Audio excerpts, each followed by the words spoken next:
Donald Trump election ہار گئے ہیں، لیکن پاپولرزم کے شکار لوگوں کا ایک مسئلہ یہ بھی ہوتا ہے کہ وہ بڑی مشکل سے ہار مانتے ہیں اور پھر اپنی خواہشات کی تکمیل کے لیے وہ ہر حد تک جانے کو تیار ہو جاتے ہیں۔ ڈونلڈ ٹرمپ نے انتخابی نتائج کے بارے میں جو رد عمل دیا، اس کی امریکی تاریخ میں مثال نہیں ملتی، بلکہ اس حوالے سے امریکی جمہوریت کی جتنی بھی روایات تھی، ایک ایک کر کے ڈونلڈ ٹرمپ نے پامال کر دیا۔ دوسری طرف خارجہ محاذ پہ گزشتہ سالوں میں ڈونلڈ ٹرمپ کی یہ کوشش رہی تھی کہ افغانستان ہو یا دنیا کا کوئی اور ملک ہو، وہاں پہ اپنی فوجی اخراجات کو کم کریں اور وہاں سے اپنی افواج کو واپس بلا دیں، لیکن ایران کے بارے میں ان کا نقطہ نظر بالکل الٹ تھا۔ ایران کے ساتھ انہوں نے پریزیڈنٹ اوباما کے دور میں ہونے والے نیوکلیئر ڈیل کو ختم کیا تھا اور وہ یہ کوشش کر رہے تھے کہ ایران پہ دباؤ کو بڑھا دے۔ اب جب کہ جو بائیڈن اقتدار میں آ رہے ہیں، تو جو بائیڈن نے نہ صرف یہ کہ ایران کے ساتھ ہونے والے نیوکلیئر ڈیل میں بنیادی کردار ادا کیا تھا، بلکہ وہ پہلے سے یہ واضح کر چکے تھے کہ وہ ایران کے ساتھ نیوکلیئر ڈیل کو ریوائیو کریں گے اور ریوائیو کرنے کی کوشش کریں گے۔ اب ہونا تو یہ چاہیے تھا کہ جو بائیڈن کی جیت اور ڈونلڈ ٹرمپ کی ہار پہ ایران میں جشن کا سا سما ہوتا، لیکن درونی خانہ معاملات سے آگاہ جو لوگ ہیں وہ یہ جانتے ہیں کہ گزشتہ 2 ہفتے ایران میں بڑے ٹینشن میں گزرے اور ایران کے جو سیکیورٹی کے حکام تھے وہ بڑے پریشان تھے، کیونکہ ان کو ایسی اطلاعات مل رہی تھی کہ ڈونلڈ ٹرمپ صدارت چھوڑنے سے قبل ایران میں ان کے نیوکلیئر تنصیبات کو نشانہ بنانا چاہتے ہیں، اور ان کی انٹیلیجنس بار بار ان کو یہی اطلاع دے رہی تھی کہ ڈونلڈ ٹرمپ ایران کے ساتھ معاملات کو اتنا خراب کرنا چاہتے ہیں کہ جو بائیڈن اقتدار میں آ کے بھی اس کو دوبارہ ٹریک پہ نہ لے جا سکے۔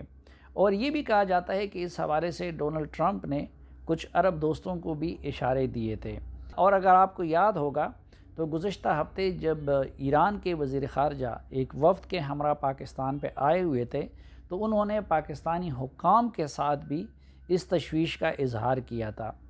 اب تو امریکی میڈیا میں بھی یہ خبریں آنے لگی ہیں کہ ڈونلڈ ٹرمپ واقعی ایسا کچھ ایڈونچر کرنے کا ارادہ رکھتے تھے، لیکن آخری اطلاعات جو آ رہی ہیں اس سے لگتا یہی ہے کہ جو امریکن ڈیپ سٹیٹ ہے وہ رستے میں رکاوٹ بن گئی ہے۔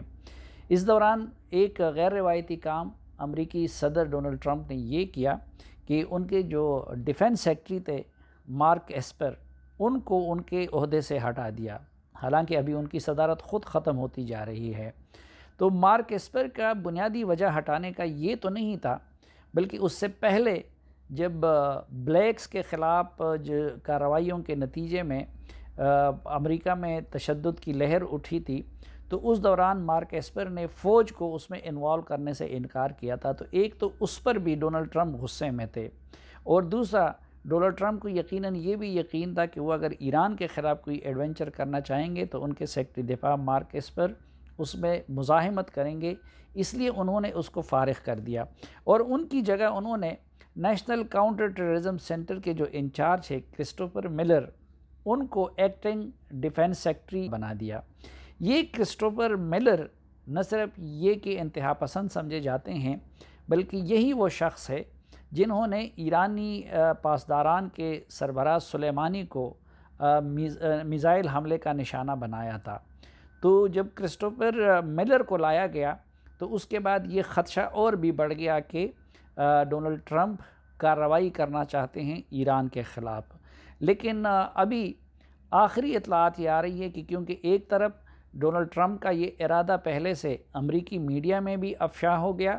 اس پہ امریکہ میں بھی تنقید ہونے لگی کہ ایک ایسی حکومت کی جو جانے والی ہے وہ خارجہ فرنٹ پہ ایک اتنی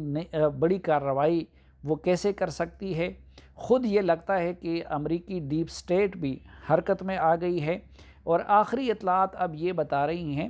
کہ جو اس حوالے سے مشاورت کی تھی ڈونلڈ ٹرمپ نے ایران کے خلاف کارروائی کرنے کے لیے، تو اس میں جو ان کے نائب صدر ہیں مائک پینس، انہوں نے بھی، اور وزیر خارجہ مائک پومپیو نے بھی اس ایڈونچر کے حق میں رائے نہیں دی۔ تو غالب امکان تو یہی ہے کہ میڈیا کی طرف سے تنقید اور منصوبے کے افشاں ہونے کے بعد، خود امریکی ڈیپ سٹیٹ کی طرف سے مزاحمت کے بعد، اور خود ڈونلڈ ٹرمپ کی موجودہ ٹیم کی طرف سے مخالفت کے بعد شاید وہ اب یہ کارروائی نہ کریں، لیکن ظاہری بات ہے کہ ٹرمپ ہے، ان سے کچھ بھی کرنے کی توقع کی جا سکتی ہے۔